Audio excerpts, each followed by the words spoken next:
እንኳን በሰላም ወደዚህ ቻናል መጣችሁ። ለቻናሉ አዲስ የሆናችሁ ቻናሉን ሰብስክራይብ አድርጉ፣ ቪዲዮዎችንም ላይክ አድርጉ። ቪዲዮቹም ለሌሎች እንዲደርስ ሼር አድርጉላቸው። ቴንኪው።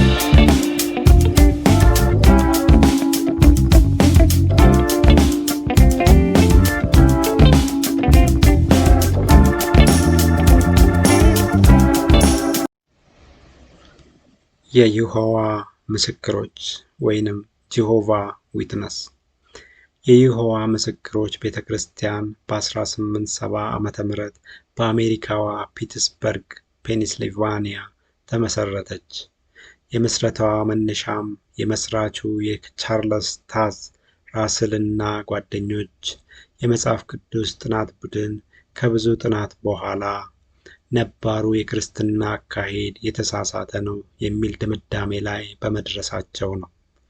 ይህንንም ድምዳሜያቸውን በመጀመሪያ በሄራልድ ኦፍ ዘ ሞርኒንግ በሚባል ጋዜጣ ከዚያም ዛዮንስ ዋች ታወር ኤንድ ሄራልድ ኦፍ ክራይስት ፕሬዘንስ በሚባል መጽሔት በማሳተም ሰዎችን በመስበክ በተለያዩ ስፍራዎችም የመጽሐፍ ቅዱስ ጥናት ማህበሮችን በማቋቋም ከዚያም በይፋ ቤተ ክርስቲያኗን መሰረቱ። ቤተ ክርስቲያኗ በአሁኑ ወቅት በዓለም ላይ ከ8 ሚሊዮን በላይ ተከታዮች አሏት።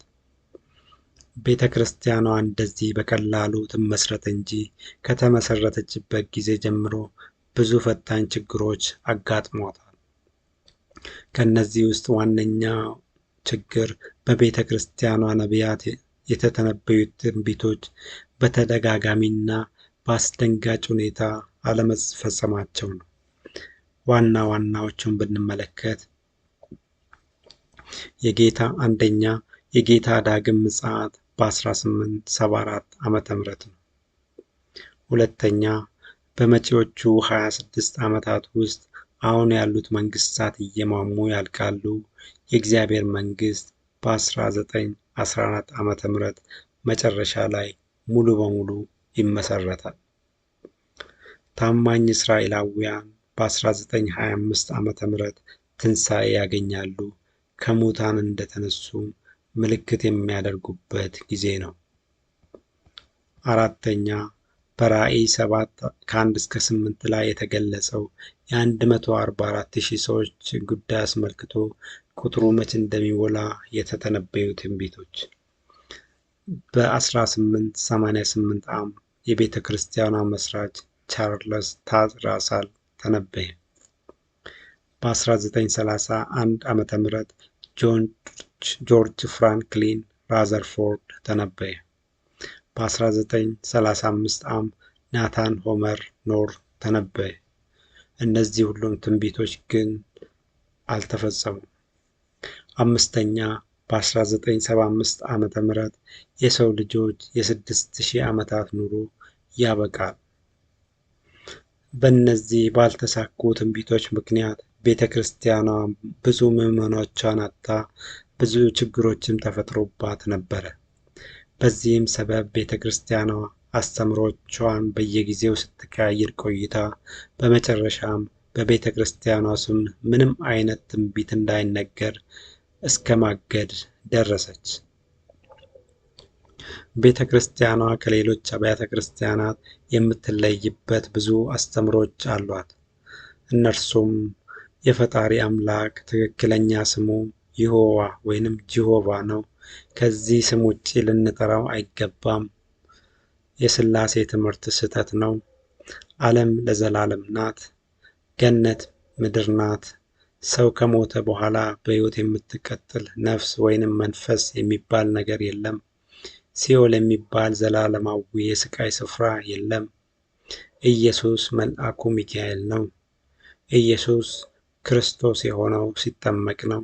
የነገሰውም በ1914 ዓ.ም ነው። ክርስቶስ የተሰቀለው በአንድ እንጨት መስቀል ላይ እንጂ በአማርኛ ፊደል የሚመስል ምስል ተደርጎ በተሰራ የመስቀል እንጨት አይደለም። የሺህ ዓመታት የትምህርትና የፍርድ ጊዜ። ደም መለገስና መውሰድ ኃጢአት ነው። በውትድርናና በፖለቲካ መሳተፍ፣ ይህም የፓርቲ አባልነት፣ ለምርጫ መወዳደርና ድምፅ መስጠት ኃጢአት ነው። የሰንደቅ ዓላማ መዝሙር ላይ መሳተፍ ኃጢአት ነው በሚሉና በመሳሰሉ ትምህርቶቿ ነው። ከእነዚህም ውስጥ ዋና ዋናዎቹን በስፋት የምንመለከት ሲሆን በዚህም አንደኛ አምላክን ይሖዋ ወይንም ጂሆቫ ከሚለው ስም ውጪ ልንጠራው አይገባም። ሁለተኛ የሥላሴ አስተምሮ ስህተት ነው። ሶስተኛ የሰው ልጅ ከሞተ በኋላ በሕይወት የምትቀጥል ነፍስና መንፈስ የሚባል ማንነት የለውም። አራተኛ ስለ መጨረሻው ዘመን፣ ይህም በ1914 ኢየሱስ የነገሰበት ዓመት ነው። በሺሁ ዓመት 144,000 የጆቫ ተከታዮች ከኢየሱስ ጋር ይፈርዳሉ። የሺህ ዓመታት የትምህርትና የፍርድ ጊዜ፣ ገነት ምድር ናት፣ ነፍስ ለዘላለም የምትቀጣበት ሲኦል ወይንም ገሃነም የሚባል ስፍራ የለም የሚሉትንና ለእነዚህ አስተምሮች ድጋፍ እንዲሆን የተዘጋጀውን የቤተ ክርስቲያኗን የአዲሱ ዓለም መጽሐፍ ቅዱስን እንመለከታለን። በመጀመሪያም አምላክን ይሖዋ ወይንም ጂሆቫ ከሚለው ስም ውጪ ልንጠራው አይገባም የሚለውን እንመለከታለን። የጂሆቫ ቤተ ክርስቲያን ትክክለኛው የፈጣሪ ስም ይሖዋ ወይንም ጂሆቫ ነው።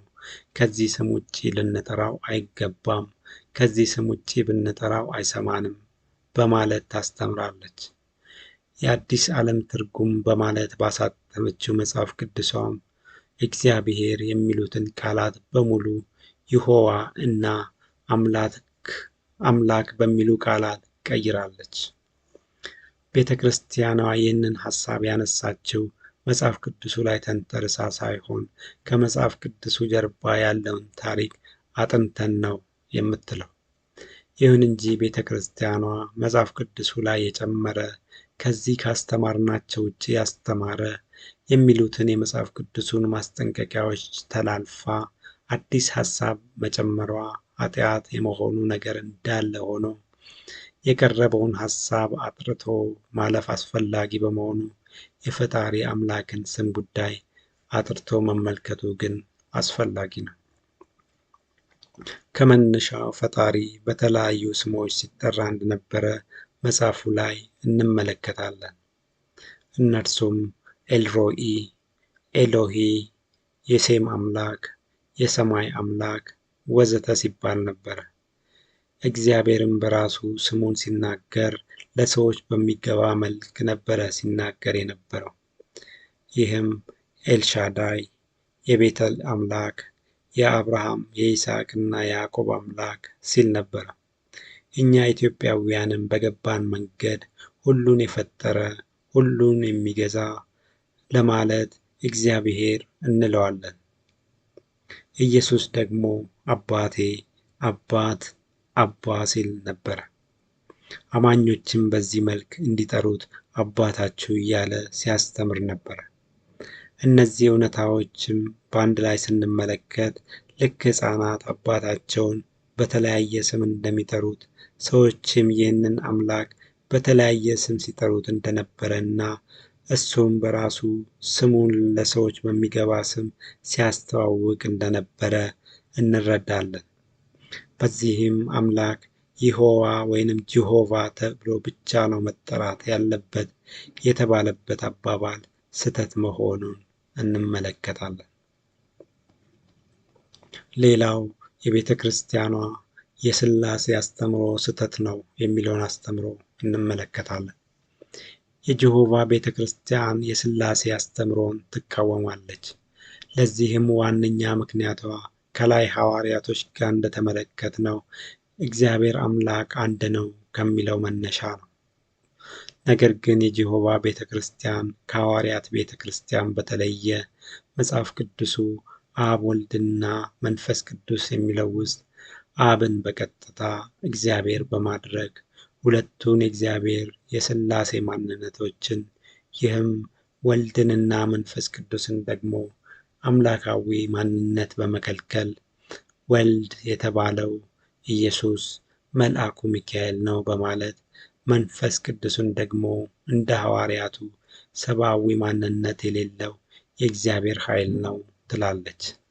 ቀጥለን እንመለከታለን።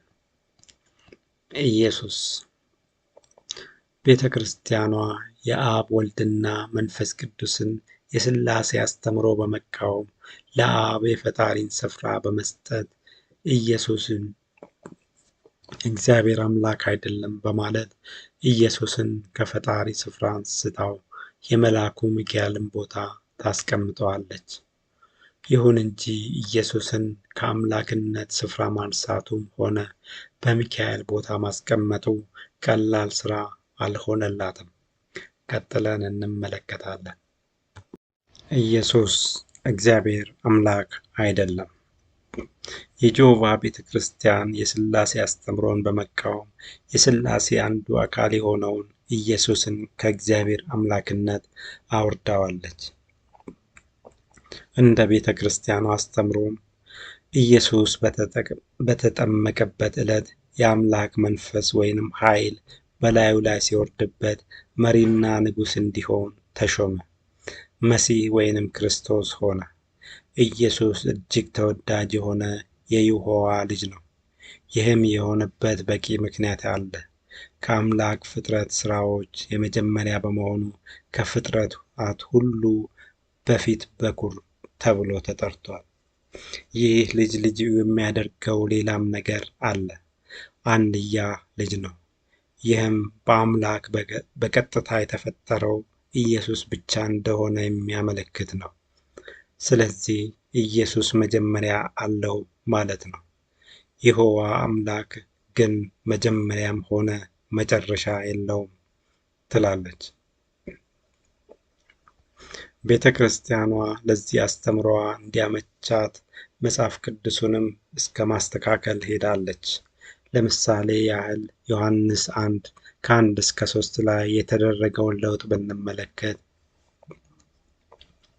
በዋናው መጽሐፍ ቅዱስ ላይ በመጀመሪያ ቃል ነበረ፣ ቃልም እግዚአብሔር ነበረ፣ ይህ በመጀመሪያ በእግዚአብሔር ዘንድ ነበረ፣ ሁሉም በእርሱ ሆነ፣ ከሆነው አንዳች ስንኳ ያለ እርሱ አልሆነም የሚለውን ቃል በአዲሱ መጽሐፍ ቅዱሳቸው ላይ በመጀመሪያ ቃል ነበረ፣ ቃልም ከአምላክ ጋር ነበረ፣ ቃልም አምላክ ነበረ፣ እሱም በመጀመሪያ ከአምላክ ጋር ነበረ፣ ሁሉም ነገሮች ወደ ህልውና የመጡት በእርሱ በኩል ነው፣ ያለ እሱ ወደ ህልውና የመጣ አንድም ነገር የለም ብላለች።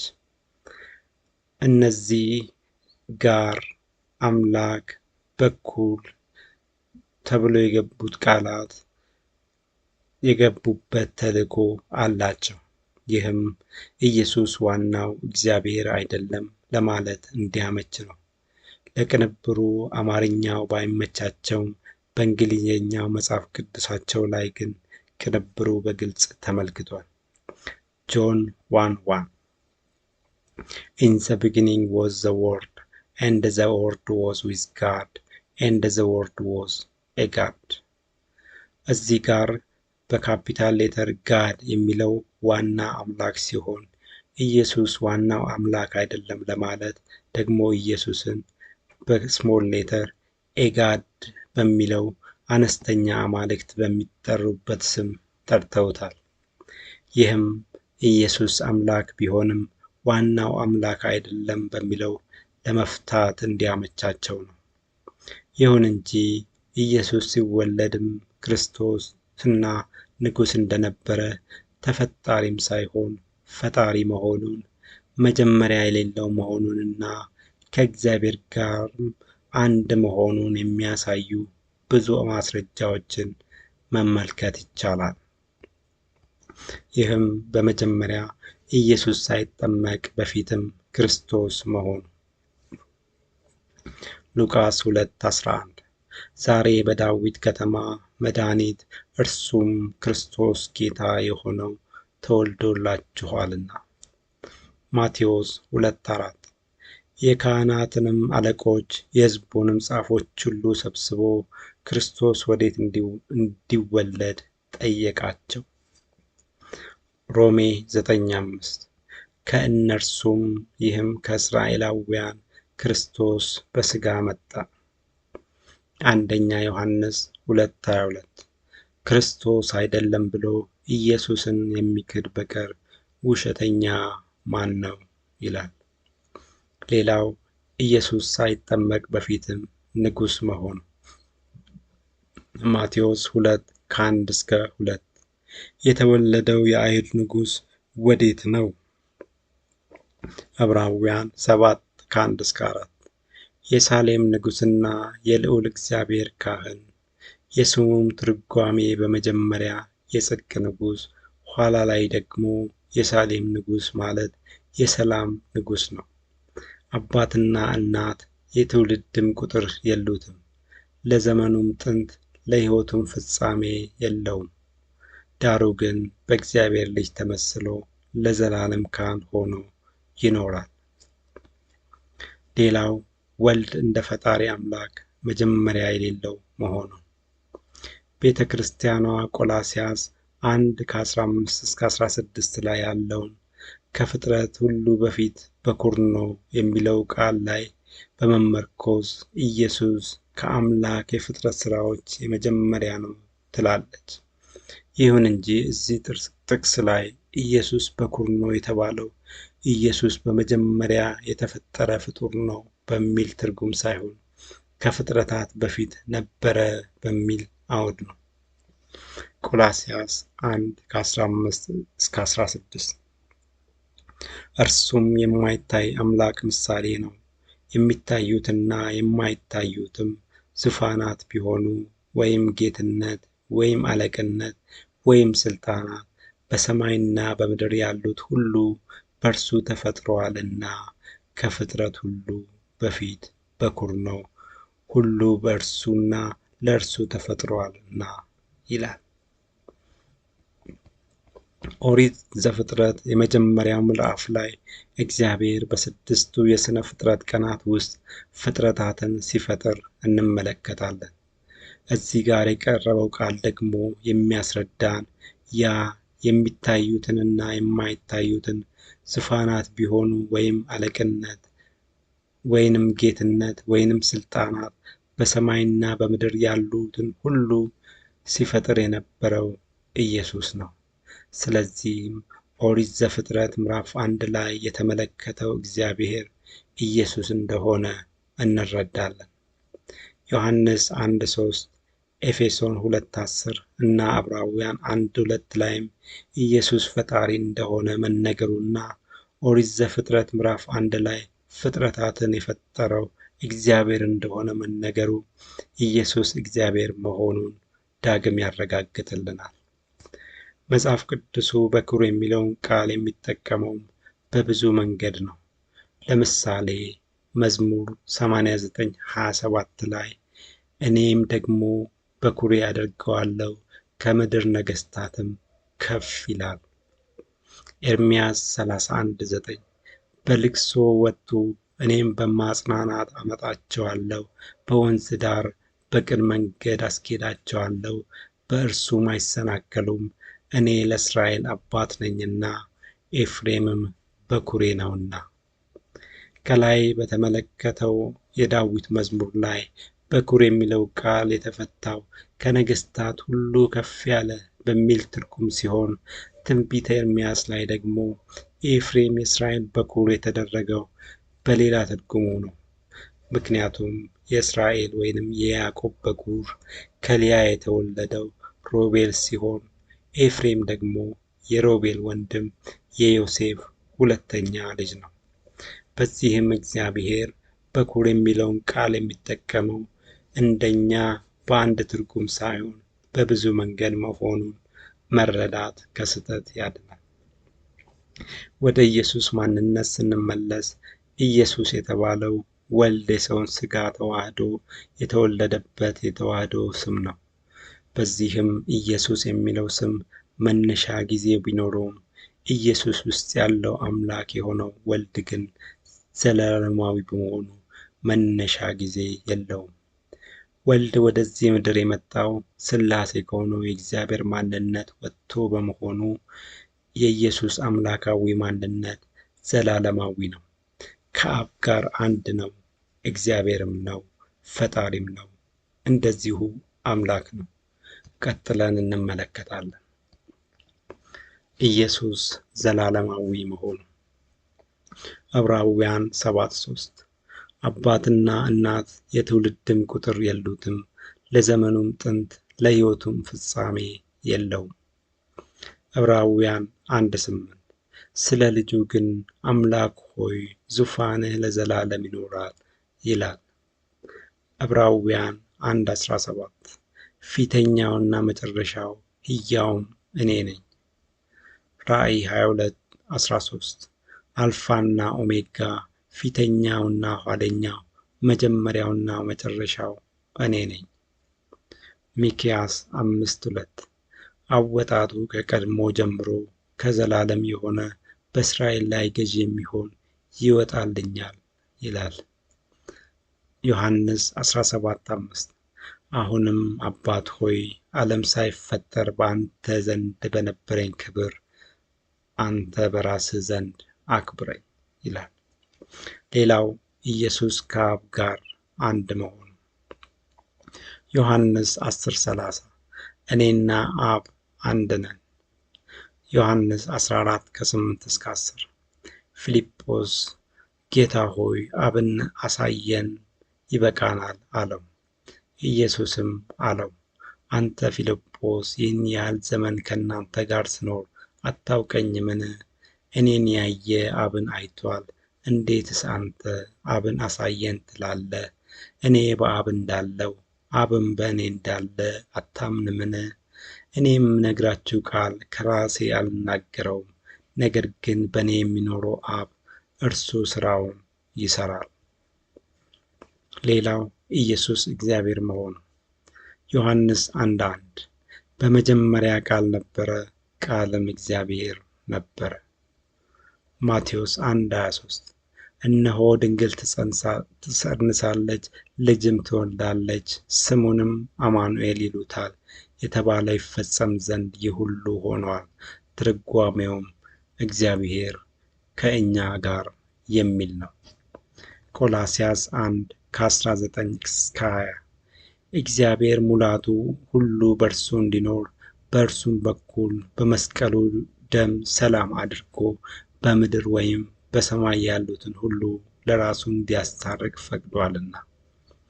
ኦሪት ዘፍጥረት ምዕራፍ 1 ላይ እንደተነገረው ፍጥረታት የተፈጠሩት በእግዚአብሔር ነው። በቀጣዩ ክፍል እንደተመለከተው ደግሞ ኢየሱስ ፈጣሪ ነው። ስለዚህም ኢየሱስ እግዚአብሔር ነው።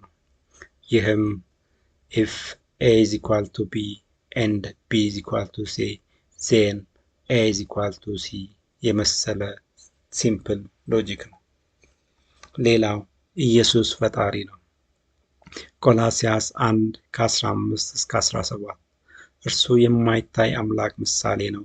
የሚታዩትም የማይታዩትም ዙፋናት ቢሆኑ ወይም ጌትነት ወይም አለቅነት ወይም ስልጣናት በሰማይና በምድር ያሉት ሁሉ በእርሱ ተፈጥረዋልና ከፍጥረት ሁሉ በፊት በኩር ነው። ሁሉ በእርሱና ለእርሱ ተፈጥረዋል።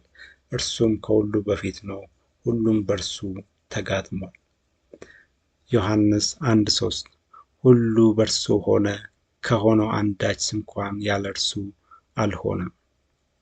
ኤፌሶን 2:10 እኛ ፍጥረቱ ነንና እንመላለስበት ዘንድ እግዚአብሔር አስቀድሞ ያዘጋጀውን መልካም ሥራ ለማድረግ በክርስቶስ ኢየሱስ ተፈጠርን።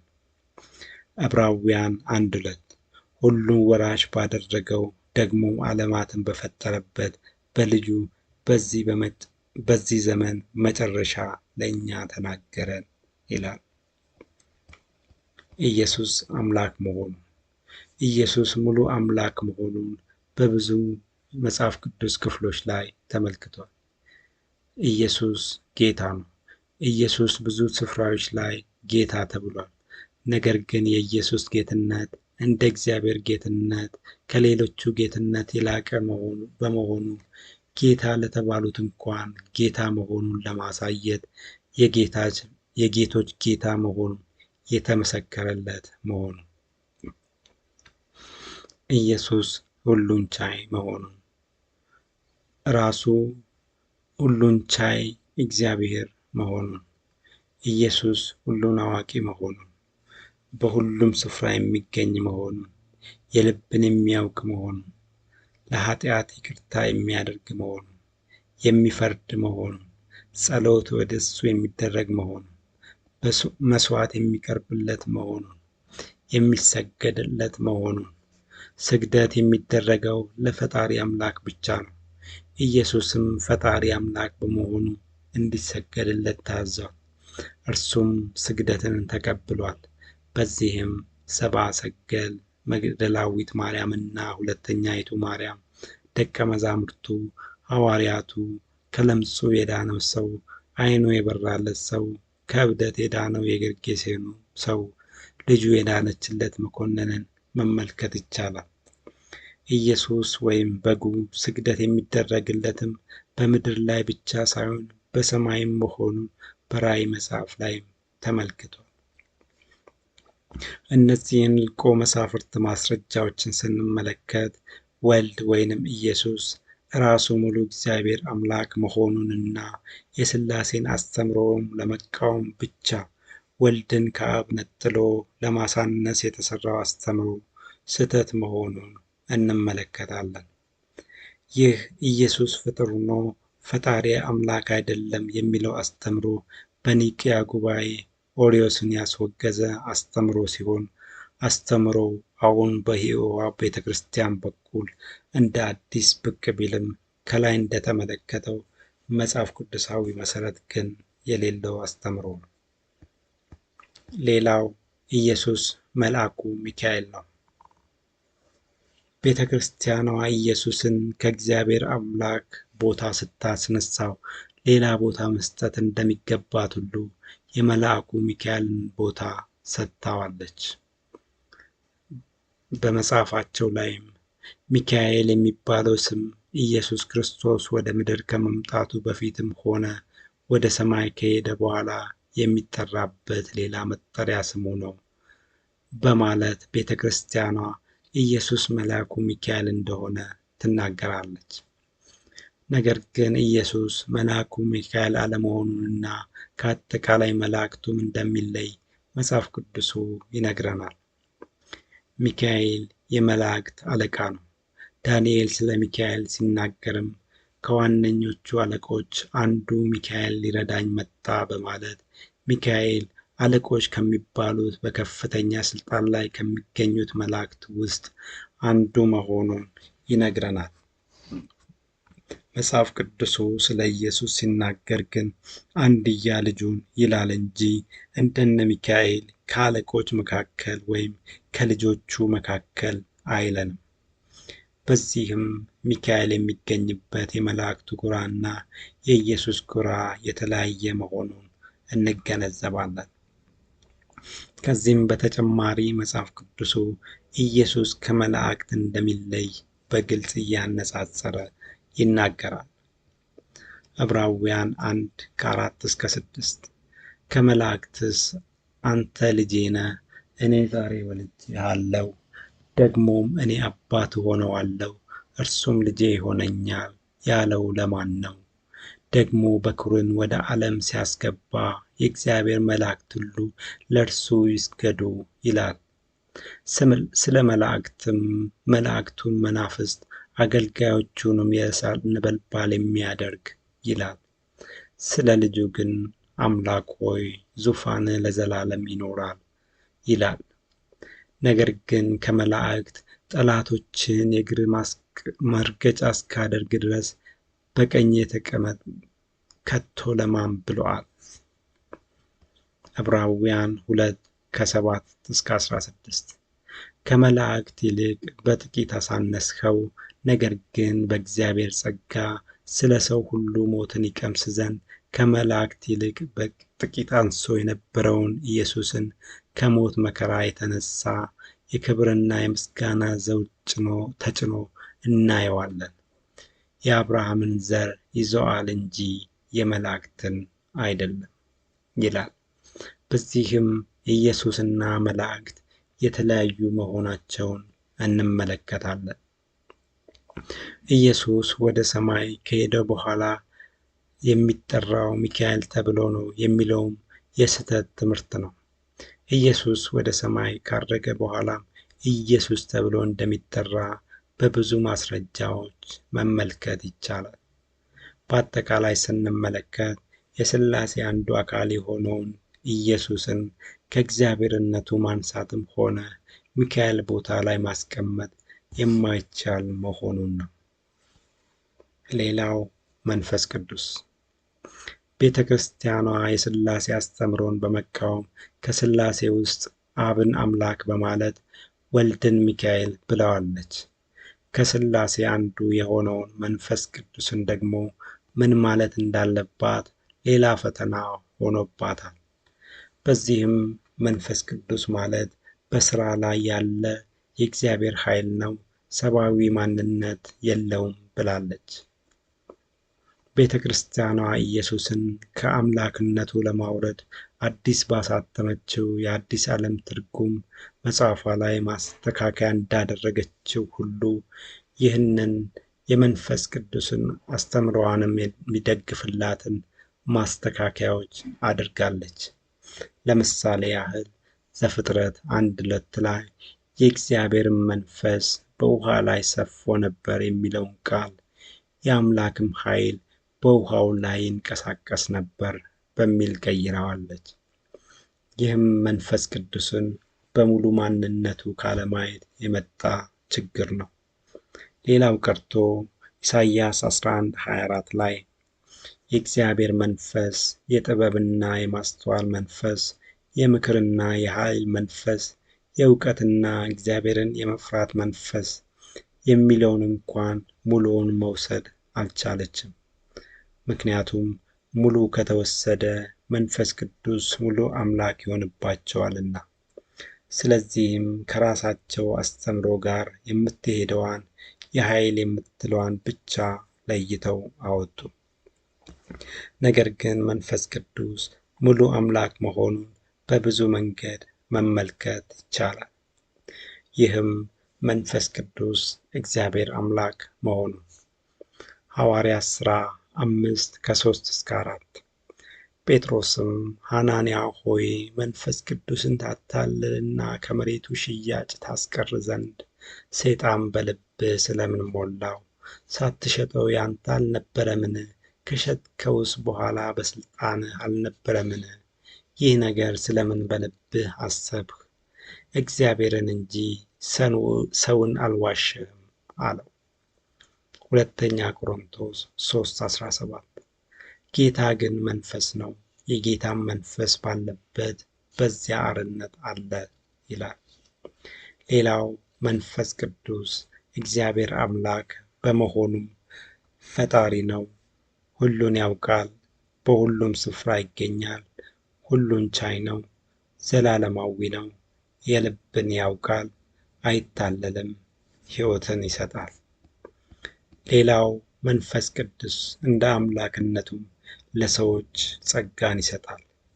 በዚህም ኃይልን ይሰጣል፣ ጥበብ፣ ዕውቀትና ማስተዋልን ይሰጣል፣ እምነት፣ የፈውስና የታምራት ጸጋዎችን ይሰጣል፣ ትንቢት ይሰጣል፣ ስብከትን ይሰጣል፣ ይቀድሳል፣ ብፁዓን ያደርጋል፣ ያስነግሳል፣ ይሾማል፣ ያድናል፣ ያሳርፋል፣ መገለጥ ይሰጣል፣ ቃልን ይሰጣል፣ ልሳን ይሰጣል፣ ይለውጣል፣ አርነት ያወጣል።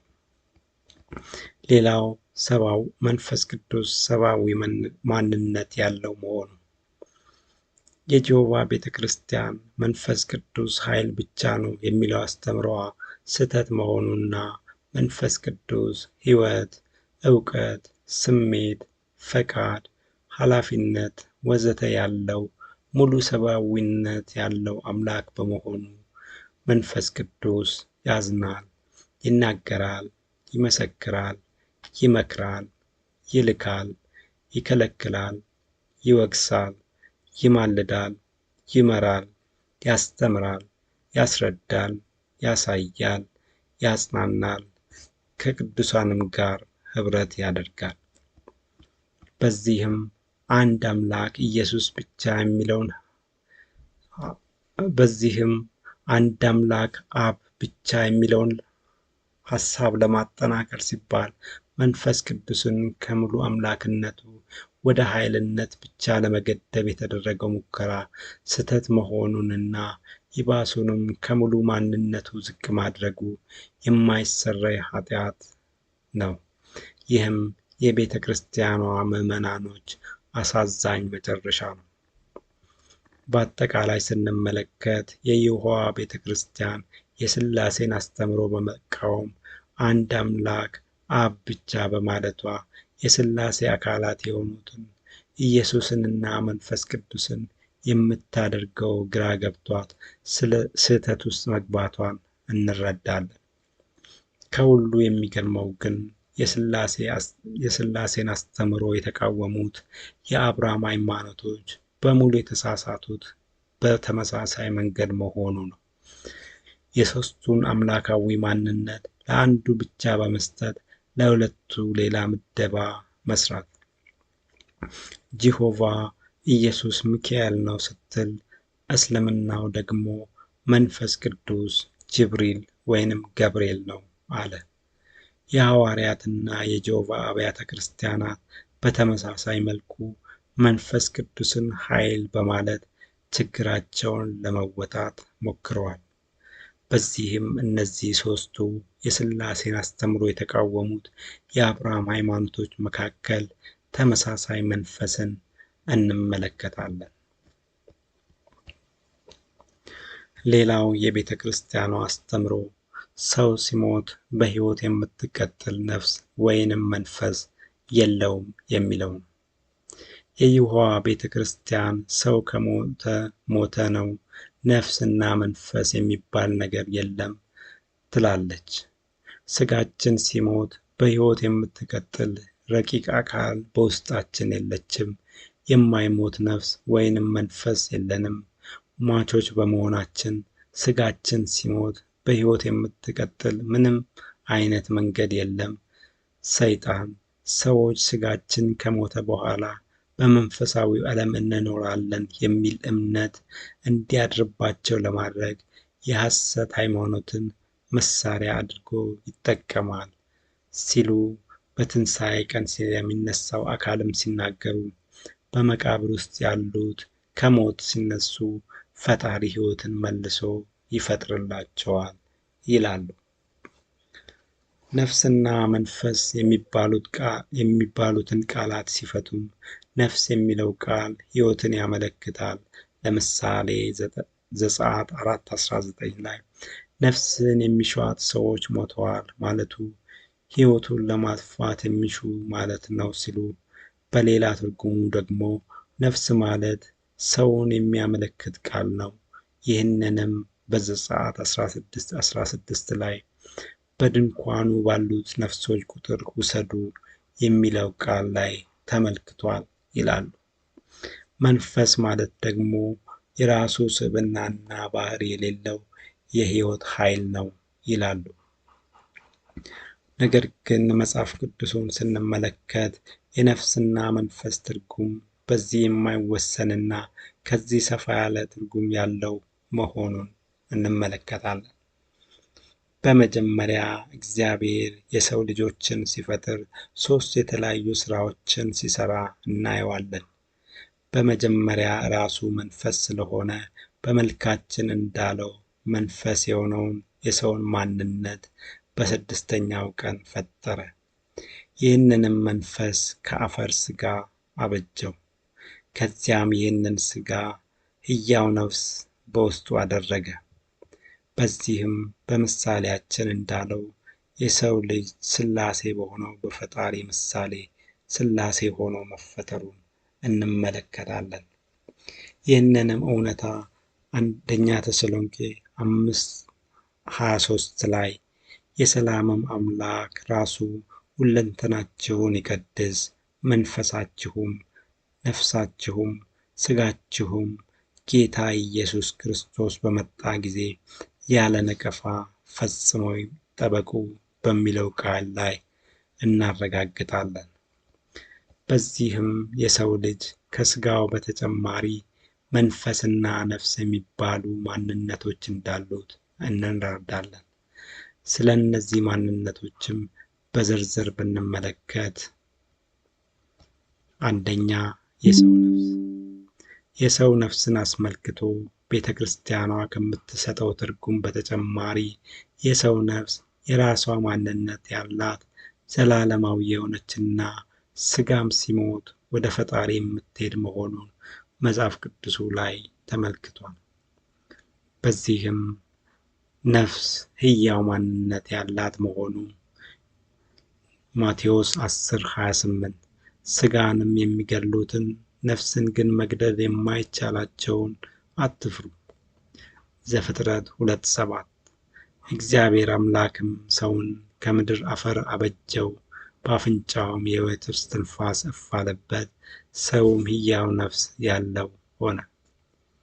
ዘፍጥረት 9:15 በእኔና በእናንተ መካከል ሕያው ነፍስ ባለውም ሥጋ ሁሉ መካከል ያለውን ቃል ኪዳኔን አስባለሁ። ሌላው ሰው ሲሞት ነፍስ ከሥጋ የምትለይ መሆኑ ዘፍጥረት 35:18 እርሷም ስትሞት ነፍሷ በሚወጣበት ጊዜ ስሙን ቤንኦኒ ብላ ጠራችው፣ አባቱ ግን ቢንያም አለው። ዮናስ 4:3 አሁንም አቤቱ ከሕይወት ሞት ይሻለኛልና እባክህ ነፍሴን ከእኔ ውሰድ አለው። ሐዋርያት ሥራ 7:59 እስጢፋኖስም ጌታ ኢየሱስ ሆይ ነፍሴን ተቀበል ብሎ ሲጣራ ይወግሩት ነበረ። አንደኛ ነገሥት 17:21-22 በብላቴናውም ላይ 3 ጊዜ ተዘረጋበት። ወደ እግዚአብሔርም አቤቱ አምላኬ ሆይ የዚህም ብላቴና ነፍስ ወደ እርሱ ትመለስ ዘንድ እለምንሃለሁ ብሎ ጮኸ። እግዚአብሔርም የኤልያስን ቃል ሰማ፣ የብላቴናውንም ነፍስ ወደ እርሱ ተመለሰች፣ እርሱም ዳነ። ሌላው ነፍስ ከሥጋ ስትለይ ወደ ፈጣሪ የምትሄድ መሆኑ መክብብ 3:21 የሰው ልጆች ነፍስ ወደ ላይ እንደምትወጣ የእንስሳት ነፍስ ወደ ታች ወደ ምድር እንደምትወርድ የሚያውቅ ማን ነው? መክብብ 12:7 አፈርም ወደ ነበረበት ምድር ሳይመለስ ነፍስም ወደ ሰጠው ወደ እግዚአብሔር ሳይመለስ ፈጣሪህን አስብ። ሉቃስ 23:46 ኢየሱስም በታላቅ ድምፅ ጮኾ አባት ሆይ ነፍሴን በእጅህ አደራ እሰጣለሁ አለ። ይህንም ብሎ ነፍሱን ሰጠ። ራእይ 6:9 አምስተኛውም ማኅተም በፈታ ጊዜ ስለ እግዚአብሔር ቃልና ስለ ጠበቁት ምስክር የታረዱትን የሰዎች ነፍሳት ከመሠዊያው በታች አየሁ። በአጠቃላይ ስንመለከት በሥላሴነት በተፈጠረው የሰው ልጅ ውስጥ ነፍስ የራሷ ማንነት ያላት ስትወጣም ሥጋ ሙት እንደሚሆን ከሥጋ ወጥታም እግዚአብሔር ወዳዘጋጀለት ስፍራ እንደምትሄድ እንመለከታለን። ሌላው የሰው መንፈስ። ብዙዎች የሰው ነፍስና የሰው መንፈስ አንድ ይመስላቸዋል። ነገር ግን ሁለቱም የተለያየ ማንነት ያላቸው ሲሆን ሁለቱን ግን ለያይቶ መግለጽ ከሰው ልጅ አቅም በላይ ነው።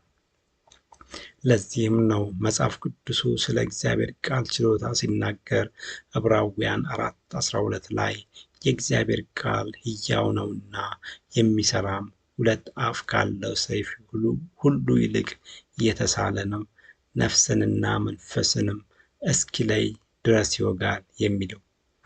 በዚህም ምንም እንኳን የሰው ልጅ ነፍስና መንፈስን ለያይቶ የመግለጽ አቅም ባይኖረውም ሰው ግን ከሥጋ በተጨማሪ ነፍስና መንፈስ የሚባሉ 2 የተለያዩ ማንነቶች እንዳሉት መጽሐፍ ቅዱሱ ላይ እንመለከታለን። ኢሳይያስ 57:16 መንፈስም የፈጠርሁት ነፍስ ከፊቴ እንዳይዝል ለዘላለም አልጣላም፣ ሁልጊዜ አልቆጣም። ዳንኤል 7:15 በእኔም በዳንኤል በሥጋዬ ውስጥ መንፈሴ ደነገጠች። ኢዮብ 7:11 ስለዚህ አፌን አልከለክልም፣ በመንፈሴ ጭንቀትን እናገራለሁ፣ በነፍሴ ምሬትን በሐዘን አንጎራጉራለሁ። ዘካርያስ 12:1 የሰውንም መንፈስ በውስጡ የሠራ እግዚአብሔር እንዲህ ይላል። ሉቃስ 1:47 ነፍሴ ጌታን ታከብረዋለች፣ መንፈሴም በአምላኬ በመድኃኒቴ ሐሴት ታደርጋለች። አንደኛ ቆሮንቶስ 14:14 በልሳን ብጸልይ መንፈሴ ይጸልያል፣ አእምሮዬ ግን ያለ ፍሬ ነው። አንደኛ ተሰሎንቄ 5:23 የሰላምም አምላክ ራሱ ሁለንተናችሁን ይቀድስ፣ መንፈሳችሁም ነፍሳችሁም ሥጋችሁም ጌታችን ኢየሱስ ክርስቶስ በመጣ ጊዜ ያለ ነቀፋ ፈጽመው ይጠበቁ ይላል። በዚህም ሰው የራሱ መንፈስ እንዳለው እንገነዘባለን። በአጠቃላይ ስንመለከት ቤተ ክርስቲያኗ ሥጋችን ሲሞት በሕይወት የምትቀጥል የማትሞት ነፍስ ወይንም መንፈስ የለንም የሚለው አስተምሮዋ ስህተት መሆኑንና የሰው ልጅ እንደ እግዚአብሔር ስሉስነት በሥጋ ነፍስና መንፈስ እንደተዋቀረ እንመለከታለን። ሌላው ከመጨረሻ ዘመን አስተምሮ ጋር በተያያዘ ያለውን የቤተ ክርስቲያኗን አስተምሮ እንመለከታለን። ቤተ ክርስቲያኗ ስለ መጨረሻው ዘመን ያላት አስተምሮ ከሁሉም የክርስትና እምነት ተቋማት ይለያል። እነዚህ ልዩ አስተምሮችም አንደኛ በ1914 ዓ.ም ኢየሱስ የነገሰበት ዓመት ነው። ሁለተኛ በሺሁ ዓመት 144,000 የጆቫ ተከታዮች ከኢየሱስ ጋር ይፈርዳሉ። ሦስተኛ የሺህ ዓመታት የትምህርትና የፍርድ ጊዜ። አራተኛ ምድር ገነት ናት።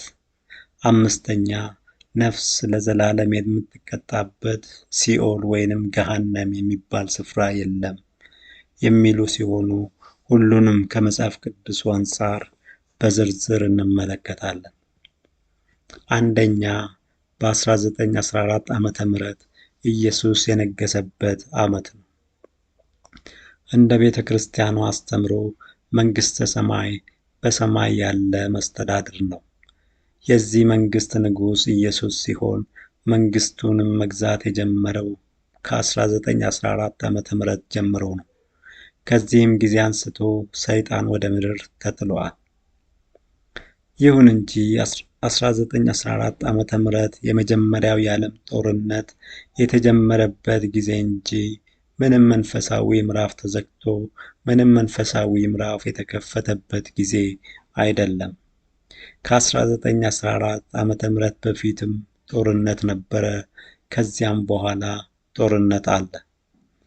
የቤተ ክርስቲያኗ አስተምሮ ትክክል ቢሆን ኖሮ ሰይጣን ሲጣልና ኢየሱስ ሲነግስ የዓለም ታሪክ ፈጽሞ በተለወጠ ነበረ። ነገር ግን ከ1914 ዓመተ ምህረት በፊትም ሆነ በኋላ በዓለም ላይ ምንም የተለየ አዲስ ነገር አልተፈጠረም። ሁለተኛ ከኢየሱስ ጋር የሚፈርዱት 144,000 የጆቫ እምነት ተከታዮች ናቸው። እንደ ቤተ ክርስቲያኗ አስተምሮ መንግሥተ ሰማይ በሰማይ ያለ መስተዳድር ነው። የዚህ መንግሥት ንጉሥ ኢየሱስ ሲሆን መንግሥቱን መግዛት የጀመረው ከ1914 ዓመተ ምህረት ጀምሮ ነው። በዚህ መንግሥተ ሰማያትንም ከኢየሱስ ጋር እንዲገዙ 144,000 ሰዎች ከሐዋርያት ዘመን ጀምሮ ታማኝ ክርስቲያኖችን ሲመርጥ ቆይቷል። በእኛ ዘመን ያሉት የ144,000 ጥቂት ቀሪዎች በሚሞቱበት ጊዜ በቅጽበት ተነስተው ሰማያዊ ሕይወት ያገኛሉ። እንደ ቤተ ክርስቲያኗ አስተምሮም ይህ 144,000 ቁጥር በአሁኑ ጊዜ እየተሟላ ያለው ከጀሆቫ እምነት ተከታዮች እንደሆነ ትናገራለች። ይህ አስተምሮ ግን ከቤተ ክርስቲያኗ አስተምሮ እንደዚሁም ከመጽሐፍ ቅዱሱ አስተምሮ ጋር ይጋጫል። በመጀመሪያ ደረጃ ቤተ ክርስቲያኗ ሰው ከሞተ በኋላ በሕይወት የምትቀጥል ነፍስም ሆነ መንፈስ የለውም እያለችና የየትኛውም የጆቫ እምነት ተከታይ አስክሬን ሲያርግ በማንመለከትበት ሁኔታ ውስጥ በሚሞቱበት ጊዜ በቅጽበት ተነስተው መባሉ የአስተምህሮውን ስህተት ያረጋግጣል።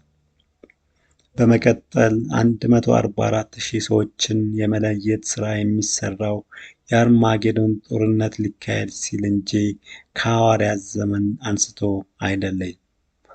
የሚለዩትም ከሥጋዊ እስራኤል ዘር ከሆኑት ውስጥ ብቻ ነው። ራእይ 7 ከ1-8 ከዚህም በኋላ በአራቱ ምድር ማዕዘን 4 መላእክት ቆመው አየሁ። ሌላ መልአክም ለአራቱ መላእክት በታላቅ ድምፅ እየጮኸ የአምላካችንን ባሪያዎች ግንባራቸውን እስክናትማቸው ድረስ ምድርንም ቢሆን ወይንም ባህርን ወይንም ዛፎችን አትግዱ አላቸው። የታተሙትን ቁጥር ሰማሁ። ከእስራኤል ነገዶች ሁሉ የታተሙት 144,000 ነበሩ።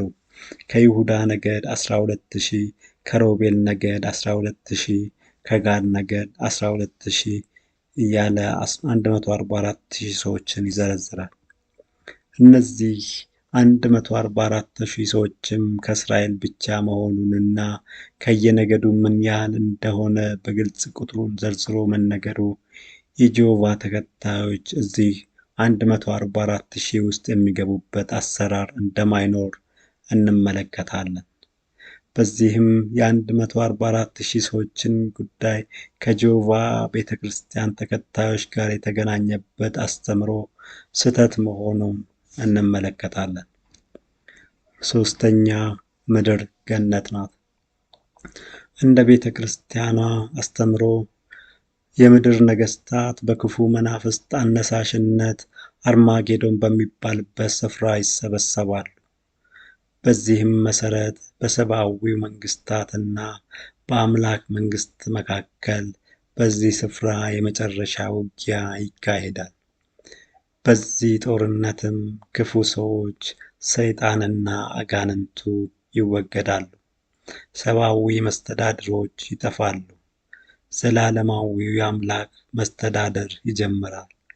ከዚያ በኋላ ምድር ገነት ትሆናለች። ለዚህ ምድር ገነት ናት አስተምሮ ማጠናከሪያም ቤተ ክርስቲያኗ ብዙ ጥቅሶችን ታቀርባለች። እነሱም መክብብ 1:4 ምድር ግን ለዘላለም ናት። መዝሙር 37:29 ጻድቃን ምድርን ይወርሳሉ፣ በእርሷም ላይ ለዘላለም ይኖራሉ። መዝሙር 104:5 ለዘላለም እንዳትናወጥ ምድርን በመሠረቷ ላይ መሠረታት የሚሉ ጥቅሶች ሲጠቀሱ ይታያል።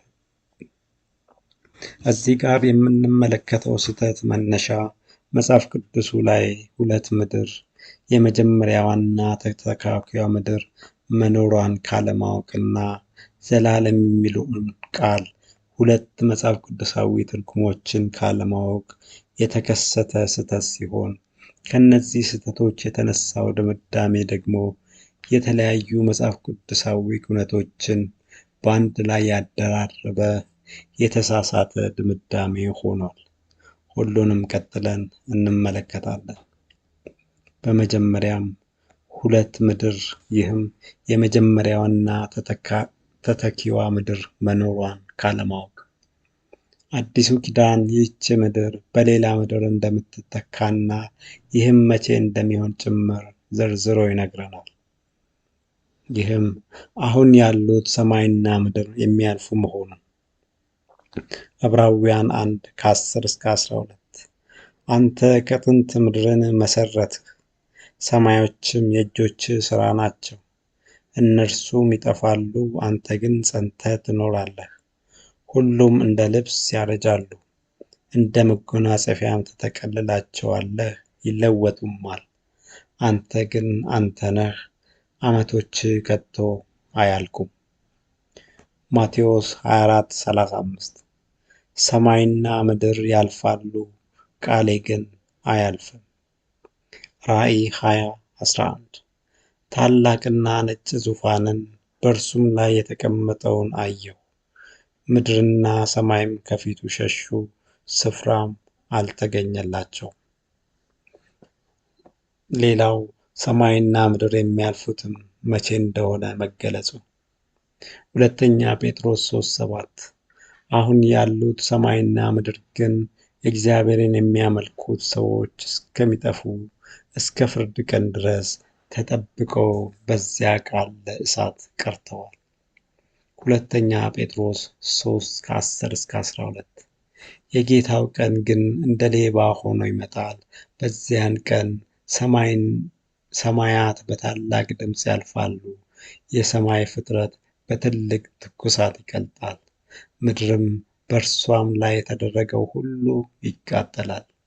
ስለዚያ ቀን ሰማያት ተቃጥለው ይቀልጣሉ፣ የሰማይም ፍጥረት በትልቅ ትኩሳት ይፈታል። ሌላው የምትተካዋ አዲሲቷ ሰማይና ምድር ራእይ 21:1 አዲስ ሰማይንና አዲስ ምድርን አየው፣ ፊተኛው ሰማይና ፊተኛይቱ ምድር አልፈዋልና።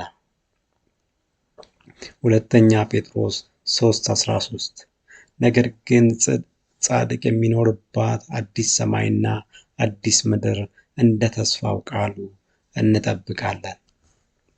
ኢሳይያስ 66:22 እኔ የምሰራቸው አዲስ ሰማይና አዲስ ምድር ከፊቴ ጸንተው እንደሚኖሩ ይላል። በዚህም ቅዱሳን የሚኖሩባት አዲስ ንጹሕ፣ ይህም ያልተበከለች ቅድስት፣ ይህም ያልተረገመችና በሰይጣን የማትገዛ የተባረከች በሁለንተና ፍጹም የሆነችና ፈጣሪ ለቅዱሳን በሽልማት ያዘጋጃት ምድር እንደምትመጣ እንመለከታለን። በዚህም ይህች ምድር ገነት ሆና ለዘላለም ትኖራለች የሚለው የቤተ ክርስቲያኗ አስተምሮ ስህተት መሆኑን እንመለከታለን። ሌላው ዘላለም የሚለውን ቃል ሁለት መንፈሳዊ ፍቺዎችን አለማወቅ። ከላይ በምዕራፍ 4 እንደተመለከተው ብሉይ ኪዳን ስግደት የሚለውን ቃል በሁለት መንገድ እንደተጠቀመው እንደዚሁ ብሉይ ኪዳን ዘላለም የሚለውን ቃል በሁለት መንገድ ይጠቀመዋል። የመጀመሪያው ትርጉም አብዛኛው ሰው የሚያውቀው ይህም በጊዜ አለመገደብ የሆነው ትርጉሙ ሲሆን፣ ሁለተኛው ትርጉሙ ደግሞ ዕድሜ ልኩን ማለት ነው። ይህንን ሁለተኛውን ትርጉም ለመረዳት መጽሐፍ ቅዱሱ እንዴት እንደሚጠቀመው እስቲ እንመልከት። አንደኛ ሳሙኤል 27:12 ስለዚህ ለዘላለም ባሪያዬ ይሆነኛል ብሎ ዳዊትን አመነው። አንደኛ ሳሙኤል 1:22 ሐና ግን አልወጣችም፣ ባሏንም ሕፃኑ ጡት እስኪተው ድረስ እቀመጣለሁ፣ ከዚያ በኋላ በእግዚአብሔር ፊት ይታይ ዘንድ በዚያ ለዘላለም ይሆን ዘንድ አመጣዋለሁ አለች። ዘጸአት 21:6 ለዘላለም ባሪያው ይሁን ይላል። ሁለተኛ ዜና 10:7 ሽማግሌዎቹም ለንጉሥ ሮብዓም ለዚህ ሕዝብ ቸርነት ብታደርግላቸው፣ ደስም ብታሰኛቸው፣ በገርነትም ብትናገራቸው ለዘላለም ባሪያዎች ይሆኑልሃል አሉት። መዝሙር 12:7 አቤቱ አንተ ጠብቀን፣ ከዚህችም ትውልድ ለዘላለም ታደገን ይላል። ዮናስ 2:7 ዮናስም በዓሣ ሆድ ውስጥ ሆኖ ሲጸልይ ወደ ተራሮች መሠረት ወረድሁ፣ በምድርና በመወርወሪያዎች ለዘላለም ተዘጋሁ ይላል። ይህ የመጽሐፍ ቅዱሱ ዘላለም አተረጓጎም በተሰጠው ዕድሜ ውስጥ የሚል ትርጉም የያዘ ሲሆን፣ የመጀመሪያዋ የምድር ዘላለማዊነት ጉዳይም የተነገረው በዚህ አውድ ነው። ይህም የመጀመሪያዋ ምድር በተሰጣት ዕድሜ ውስጥ ጸንታ የምትኖር መሆኗን ለማሳየት የተነገረ ቃል ነው። ሌላው ኩነቶችን በአንድ ላይ ማደራረብ። የቤተ ክርስቲያኗ ከአርማጌዶን ጦርነት በኋላ ምድር ገነት ትደረጋለች የሚለው አስተምሮ ሰፊ ኩነቶችን በአንድ ላይ የጨፈለቀ አስተምሮ ነው። በአርማጌዶን ጦርነት እና ገነት መካከል ብዙ ክስተቶች ይስተናገዳሉ።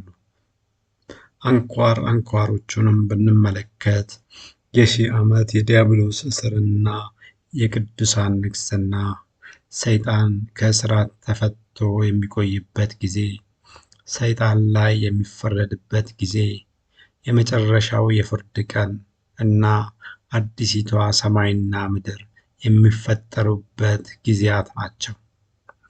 በአጠቃላይ ስንመለከት የቤተ ክርስቲያኗ መለያ የሆነው ገነት በምድር አስተምሮ የሁለቱን ተተካኪ ምድሮች እውነታ ያላገናዘበ፣ ዘላለም የሚለውን ቃል ሁለት ብሉይ ኪዳናዊ አተረጓጎምን ያላገናዘበ እና ብዙ ኩነቶችን በአንድ ላይ ያደራረበ የስህተት አስተምሮ እንደሆነ እንመለከታለን።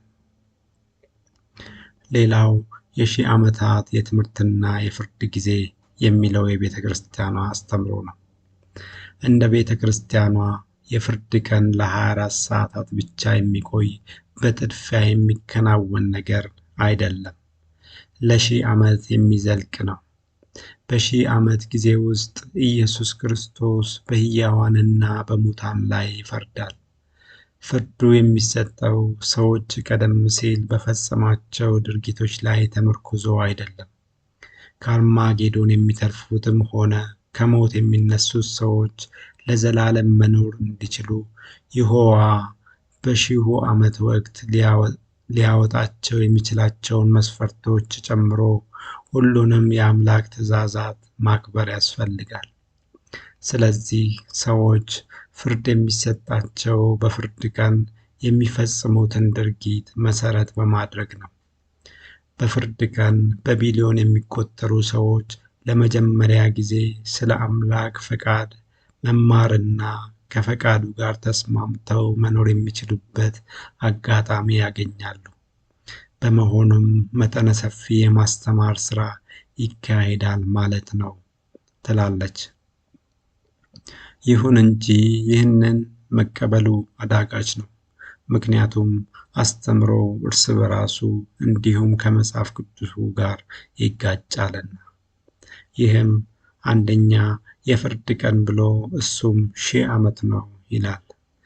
መጽሐፍ ቅዱሱ የፍርድ ቀንን የሚጠራው የፍርድ ቀን፣ የመጨረሻው ቀን፣ የኋለኛው ቀን፣ የኢየሱስ ክርስቶስ ቀን፣ የጌታ ቀን፣ የእግዚአብሔር ቀን፣ የቤዛ ቀን፣ ታላቁ ቀን ወዘተ በማለት ሁሉንም ቀን በማለት ነው። ይባሱኑ ደግሞ ቀን ተባለ እንጂ ይህ በቅጽበት የሚደረግ ነገር ነው። ምክንያቱም እግዚአብሔር ሁሉን አዋቂ በመሆኑ ምስክር የማይፈልግና ቀድሞውኑ የተዘጋጀ መዝገብ በመኖሩ አማኞች ቀድሞውኑ ተለይተው የታተሙ በመሆኑ ነው።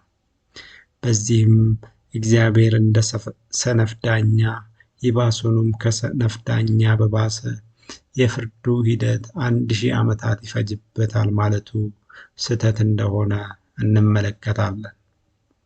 ሁለተኛ የፍርድ ቀን ብሎ ተመልሶ ደግሞ ሰዎች ፍርድ የሚሰጣቸው በፍርድ ቀን በሚፈጽሙት ድርጊት ነው በማለት ኃጢአተኞች ሌላ ዕድል እንዳላቸው ይናገራሉ። ነገር ግን መጽሐፍ ቅዱሱ ሰዎች ከሞቱ በኋላ ምንም ሌላ ዕድል እንደማይሰጣቸው ይናገራል። ዕብራውያን 9:27 ለሰዎች አንድ ጊዜ መሞት ከእርሱ በኋላ ፍርድ ተመደበባቸው በማለት በዚህም ይህ አሁን ኃጢአት መስራት ችግር የለውም፣ ገነት ለመግባት ሌላ ሁለተኛ የመማርና የማመን ዕድል አለ የሚለው አስተምሮ ሰዎችን ለሲኦል የሚመለምለው መንፈስ መሆኑን እንመለከታለን። ሶስተኛ በሺው ዓመትም ይህም በፊተኛው ትንሣኤ ሁሉም ሰው ከሞት እንደሚቀሰቀስ ይናገራል። ነገር ግን ይህ ስህተት መሆኑንና ፊተኛው ትንሣኤ የሚባለው ለሺህ ዓመት ኑሮ ከሞት የሚቀሰቀሱት ቅዱሳን ያውም ሰማዕታት ብቻ መሆናቸውን መጽሐፍ ቅዱሱ ይናገራል። ራእይ 20 ከ4-6 ዙፋኖችንም አየሁ፣ በእነርሱም ላይ ለተቀመጡት ዳኝነት ተሰጣቸው። ስለ ኢየሱስም ምስክርና ስለ እግዚአብሔር ቃል ራሶቻቸው የተቆረጡባቸውን ሰዎች ነፍሳት ለአውሬውና ለምስሉ ያልሰገዱትም ምልክቱንም በግንባራቸው በእጆቻቸውም ላይ ያልተቀበሉትን አየው። ከክርስቶስም ጋር 1000 ዓመት ኖሩና ነገሱ። የቀሩት ሙታን ግን ይህ 1000 ዓመት እስኪፈጸም ድረስ በሕይወት አልኖሩም። ይህ የፊተኛው ትንሣኤ ነው። በፊተኛው ትንሣኤ ዕድል ያለው ብፁዕና ቅዱስ ነው። ሁለተኛው ሞት በእነርሱ ላይ ሥልጣን የለውም። እነዚህን እውነታዎችንም በአንድ ላይ ስንመለከት ቤተ ክርስቲያኗ ምን ያህል የመጽሐፍ ቅዱሱን መንገድ እንደሳተች እናስተውላለን። ሌላው ነፍስ ለዘላለም የምትቀጣበት ሲኦል ወይንም ገሃነም የሚባል ስፍራ የለም የሚለው የቤተ ክርስቲያኗ አስተምሮ ነው። እንደ ቤተ ክርስቲያኗ አባባል አንዳንዶች ሃይማኖቶች አንድ ሰው አኗኗሩ መጥፎ ከሆነ ከሞተ በኋላ እሳታማ ወደሆነ መሰቃያ ስፍራ ገብቶ ለዘላለም ይሰቃያል ብለው ያስተምራሉ። ይህ ትምህርት የአምላክን ስም የሚያጠፋ ነው። ይሖዋ ወይንም እግዚአብሔር የፍቅር አምላክ በመሆኑ ሰዎችን ፈጽሞ በዚህ መንገድ አያሰቃይም ይላሉ። ነገር ግን ይህ ስህተት መሆኑንና ስህተቱም የመጣው አንደኛ እግዚአብሔርን ሙሉ ማንነት ካለማወቅ፣ ሁለተኛ የሰው ነፍስን ዘላለማዊነት ካለማወቅ፣ ሶስተኛ የሲኦልን ሙሉ ትርጉም ካለማወቅ የተነሳ መሆኑን ቀጥለን በዝርዝር እንመለከታለን። አንደኛ እግዚአብሔርን በሙሉ ማንነቱ ካለማወቅ። ቤተ ክርስቲያኗ እግዚአብሔር ፍቅር ስለሆነ ጨክኖ ሰውን ለዘላለም በእሳት ውስጥ አይቀጣም ትላለች። በእርግጥ እግዚአብሔር ፍቅር በመሆኑ ከመጀመሪያውም ሲኦልን ለሰው ልጆች አላዘጋጀም። ማቴዎስ 25:41 በዚያን ጊዜ በግራው ያሉትን ደግሞ ይላቸዋል፣ እናንተ ርጉማን ለሰይጣንና ለመላእክቱ ወደ ተዘጋጀ ወደ ዘላለም እሳት ከእኔ ሂዱ ይላቸዋል። ነገር ግን ሰይጣን የሰው ልጆችን አሳስቶ በራሱ የርኩሰት መንገድ ስላስገባ የረከሰ ደግሞ ገነት ስለማይገባ እግዚአብሔር ባዘጋጀው የጽድቅ መንገድ መሄድ ያልቻለ የሰው ልጅም ለሰይጣን ወደ ተዘጋጀው ሲኦል መግባቱ የግድ ነው። ከዚህ በተጨማሪ ሊታወቅ የሚገባው እግዚአብሔር ፍቅር ብቻ ሳይሆን ለሕግ አልገዛ የሚሉትን የሚቀጣ፣ ለተጎዱት የሚበቀል፣ በአጠቃላይ ከፍቅሩ በተጨማሪ በቁጣ የሚገለጥ አምላክ መሆኑን ነው። በዚህም እግዚአብሔር ፍቅር ነው በሚለው ብቻ አይወሰንም። እግዚአብሔር በብዙ መንገድ ይገለጣል። ለእያንዳንዱ ሰውም የሚገለጠው እንደ ሰውየው ሥራ ነው። በትእዛዙ የሚሄዱ ፍቅሩን ያጣጥማሉ፣ ኃጢአተኞች ደግሞ ቁጣውን። ሌላው የሰው ነፍስን ዘላለማዊነት ካለማወቅ።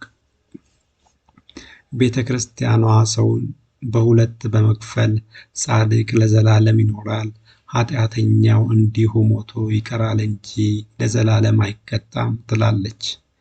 ለዚህም የምታቀርበው መከራከሪያ ሮሜ 6:23 የኃጢአት ደሞዝ ሞት ነውና የእግዚአብሔር የጸጋው ስጦታ ግን በክርስቶስ ኢየሱስ በጌታችን የዘላለም ሕይወት ነው የሚለውን ነው።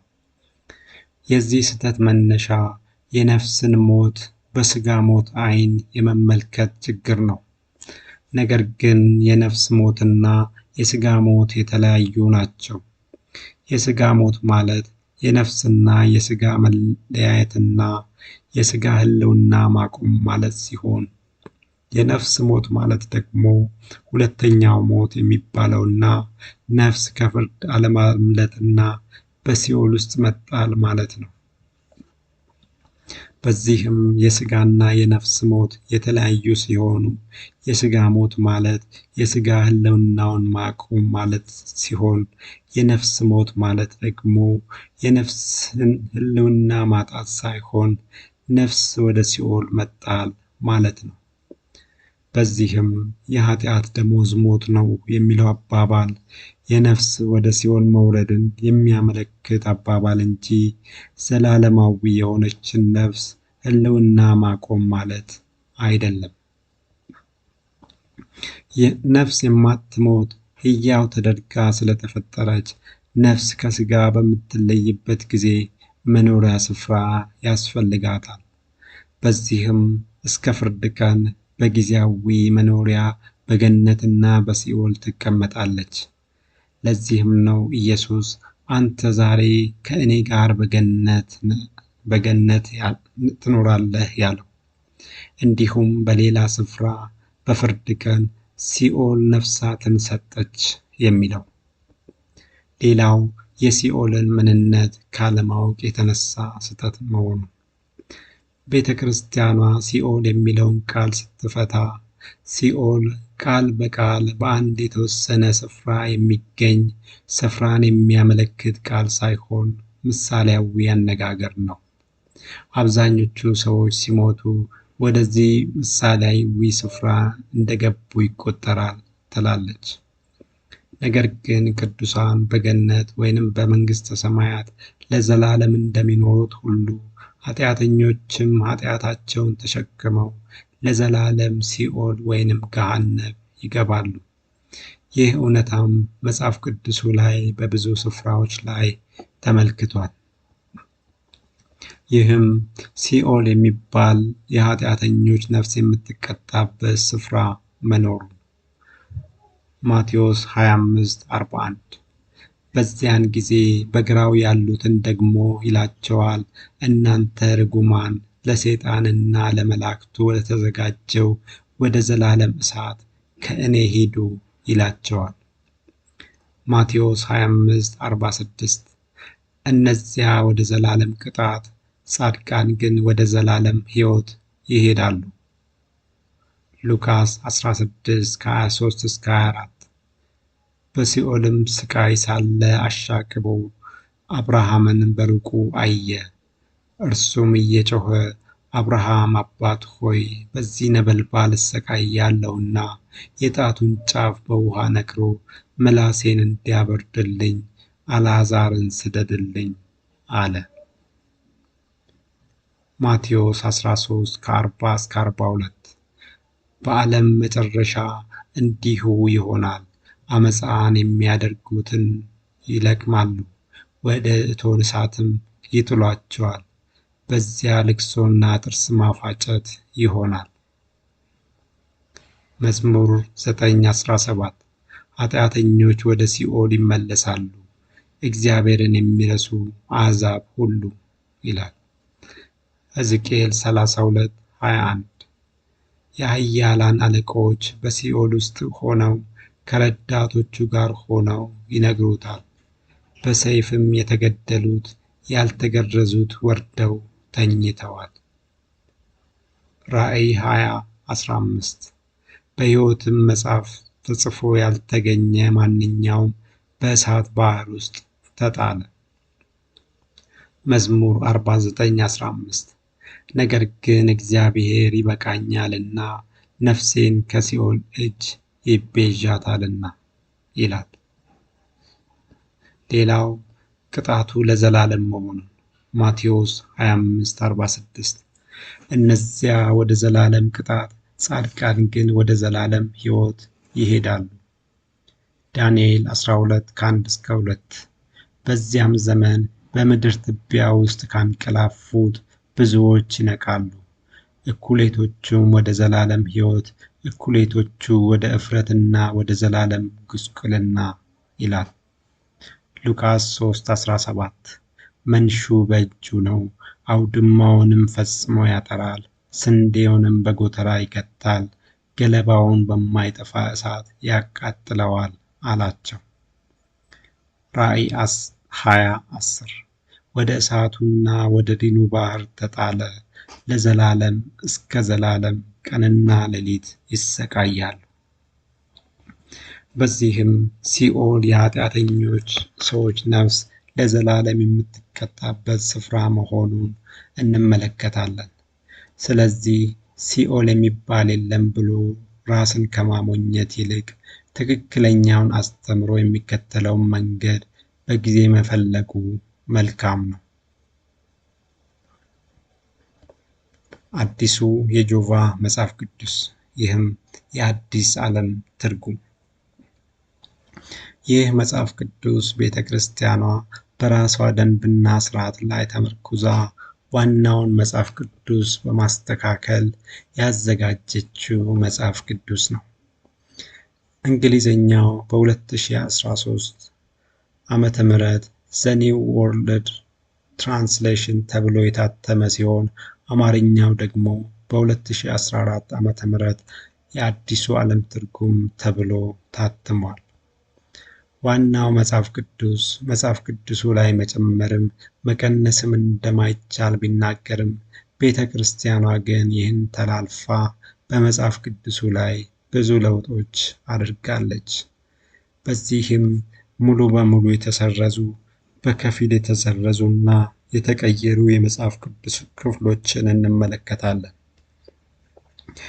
ሙሉ በሙሉ የተሰረዙ በመጽሐፍ ቅዱሱ ላይ በግልጽ እንደሚታየው ማቴዎስ 17:21፣ ማቴዎስ 18:11፣ ማቴዎስ 23:14፣ ማርቆስ 7:16፣ ማርቆስ 9:44፣ ማርቆስ 9:46፣ ማርቆስ 11:26፣ ማርቆስ 15:28፣ ማርቆስ 16:9-20፣ ሉቃስ 17:36፣ ሉቃስ 23:17፣ ዮሐንስ 8:1-11፣ ዮሐንስ 5:4፣ ዮሐንስ 7:53፣ ሐዋርያት ሥራ 8:37፣ ሐዋርያት ሥራ 15:34፣ ሐዋርያት ሥራ 24:7፣ ሐዋርያት ሥራ 28:29፣ ሮሜ 16:14 የመሳሰሉ ከቤተ ክርስቲያኗ አስተምሮች ጋር የማይሄዱ የመጽሐፍ ቅዱስ ክፍሎች ሙሉ በሙሉ ተሰርዘው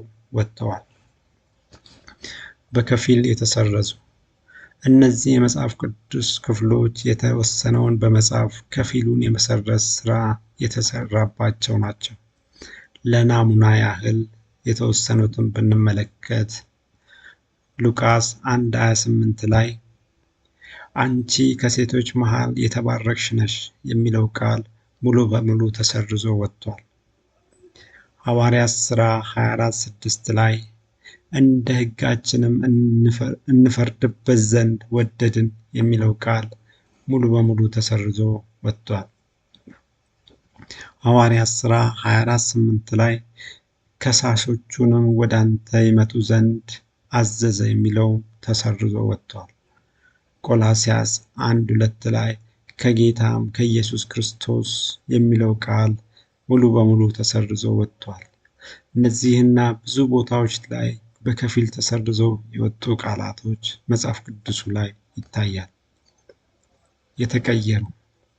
የተቀየሩትን ቃላት በተመለከተ ቤተ ክርስቲያኗ የተደረገው ለውጥ እግዚአብሔር የሚለውን በትክክለኛ የእግዚአብሔር ስም ይሖዋ ነው የቀየርነው ብትልም በመጽሐፍ ቅዱሱ ላይ በዝርዝር እንደምንመለከተው የተደረገው ኤዲቲንግ ከዚህ ውጪ ብዙ ነገሮችም ላይ ነው። በምሳሌ የተወሰኑትን ብንመለከት ማቴዎስ 25:46 ላይ እነዚያም ወደ ዘላለም ቅጣት ጻድቃን ግን ወደ ዘላለም ሕይወት ይሄዳሉ የሚለውን ቃል እነዚህ ወደ ዘላለም ጥፋት ጻድቃን ግን ወደ ዘላለም ሕይወት ይሄዳሉ ተብሎ ተቀይሯል። ሉቃስ 16:23 ላይ በሲኦልም በስቃይ ሳለ አሻቅቦ አብርሃምን በሩቁ አየ፣ አልዓዛርንም በክፉ የሚለው በመቃብር ሆኖ እየተሰቃየ ሳለ አሻቅቦ ሲመለከት ከሩቅ አብርሃምንና በክፉ ያለውን አልዓዛርን አየ ተብሎ ተቀይሯል። ሶስተኛ ዮሐንስ 1:18 መቼም ቢሆን እግዚአብሔርን ያየው አንድ ስንኳ የለም፣ በአባቱ እቅፍ ያለ አንድ ልጁ እርሱ ተረከው የሚለውን ቃል አምላክን ያየው አንድም ሰው የለም፣ ስለ እሱ የገለጸልን ከአብ ጎን ያለውና አምላክ የሆነው አንድያ ልጁ ነው በሚል ተቀይሯል። አራተኛ የሐዋርያት ሥራ 4:31 በዚህ ስፍራ ላይ ከጸለዩም በኋላ የሚለው ቃል ምልጃ ካቀረቡም በኋላ በሚል ተስተካክሏል። አምስተኛ የሐዋርያት ሥራ 20:17 ከሚሊጢንም ወደ ኤፌሶን ልኮ የቤተ ክርስቲያንን ሽማግሌዎች አስጠራቸው የሚለው ቃል ይሁን እንጂ ከሚሊጢን ወደ ኤፌሶን ልኮ የጉባኤውን ሽማግሌዎች አስጠራ ይላል። ስድስተኛ ሮሜ 10:13 የጌታን ስም የሚጠራ ሁሉ ይድናል የሚለውን ቃል የይሖዋን ስም የሚጠራ ሁሉ ይድናል ተብሎ ተቀይሯል። ሰባተኛ ገላትያ 6:14 ነገር ግን ዓለም ለእኔ የተሰቀለበት እኔም ለዓለም የተሰቀልኩበት ከጌታችን ከኢየሱስ ክርስቶስ መስቀል በቀር ሌላ ትምክህት ከኔ ይራቅ የሚለው ቃል ይሁንና በጌታችን በኢየሱስ ክርስቶስ የመከራ እንጨት ካልሆነ በስተቀር በሌላ ነገር ፈጽሞ መኩራራት አልፈልግም ተብሎ ተስተካክሏል። ስምንተኛ ፊልጵስዩስ 2:6 እርሱ በእግዚአብሔር መልክ ሲኖር ሳለ ከእግዚአብሔር ጋር መተካከልን መቀማት እንደሚገባ ነገር አልቆጠረውም የሚለውን ቃል እሱ በአምላክ መልክ ይኖር የነበረ ቢሆንም ከአምላክ ጋር እኩል ለመሆን ለመሞከር ሐሳብም እንኳን ወደ አእምሮ አልመጣም ተብሎ ተስተካክሏል። ዘጠነኛ ፊልጵስዩስ 2:9 ከስምም ሁሉ በላይ ያለውን ስም ሰጠው የሚለው ቃል ከሌላ ከማንኛውም ስም በላይ የሆነ ስም በደግነት ሰጠው ተብሎ ተቀይሯል። አስረኛ ቆላስይስ 1:15-17 የሚታዩትና የማይታዩትም ዙፋናት ቢሆኑ ወይም ጌትነት ወይም አለቅነት ወይም ስልጣናት በሰማይና በምድር ያሉት ሁሉ በእርሱ ተፈጥሯልና ሁሉ በእርሱና ለእርሱ ተፈጥሯል፣ እርሱም ከሁሉ በፊት ነው፣ ሁሉም በእርሱ ተጋጥሟል የሚለውን ቃል በሰማያትና በምድር ያሉ ሌሎች ነገሮች በሙሉ የሚታዩትና የማይታዩት ነገሮች ዙፋኖችም ሆኑ ጌትነት፣ መንግስታትም ሆኑ ስልጣናት የተፈጠሩት በእርሱ አማካኝነት ነው። ሌሎች ነገሮች በሙሉ የተፈጠሩት በእሱ በኩልና ለእሱ ነው። በተጨማሪም እሱ ከሌሎች ነገሮች ሁሉ በፊት ነው።